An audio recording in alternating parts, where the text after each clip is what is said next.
आपने वैसे तो बहुत से चमत्कारी मंदिरों के बारे में सुना होगा, लेकिन आज हम आपको एक ऐसे मंदिर के बारे में बताने वाले हैं जिसके बारे में आपने शायद ही सुना होगा। बिहार और उत्तर प्रदेश सीमा पर वाल्मीकि व्याघ्र परियोजना के घने जंगलों के बीच स्थित सिद्धिदात्री मां मदनपुर देवी मंदिर अपने आप में बेहद खास और चमत्कारी है। यह श्रद्धालुओं को मां भगवती के पिंडी रूप का दर्शन होता है। धार्मिक मान्यताओं के अनुसार देवी के इस दरबार में जो कोई भी सच्चे मन से पूजा अर्चना और देवी से मिन्नतें मांगता है वो कभी निराश होकर नहीं लौटते हैं।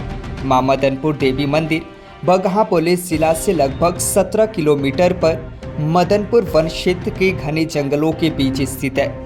चलिए आगे बढ़ते हैं और इस अनोखे मंदिर के बारे में जानते हैं। मंदिर के पुजारी के अनुसार मदनपुर देवी स्थान कभी राजा मदन सिंह के राज्य के अधीन आता था। यह मंदिर घने जंगलों के बीच स्थित है, जहां कभी राजा शिकार करने के लिए आया करते थे। इस दौरान राजा को सूचना मिली कि रहशु गुरु नाम के साधु उनके राज्य में जंगलों के बीच बाघों के गले में सांप बांधकर धान की दौनी करते हैं। यह बात सुनकर राजा सैनिकों के साथ मौके पर वहां पहुंचे और अपनी आंखों के सामने यह सब देखकर अचंभित हो गए। ऐसे में राजा ने रहशु गुरु से इस बात की जानकारी ली, जिसके बाद देवी मां को सामने बुलाने को लेकर अड़ गए। रहशु गुरु ने राजा को बहुत समझाया कि देवी के सामने आने पर उनका राजपाट का सर्वनाश हो जाएगा, लेकिन राजा ने उनकी एक ना सुनी और अपनी जिद पर अड़े रहे। तब रहशु गुरु ने देवी का आह्वान किया।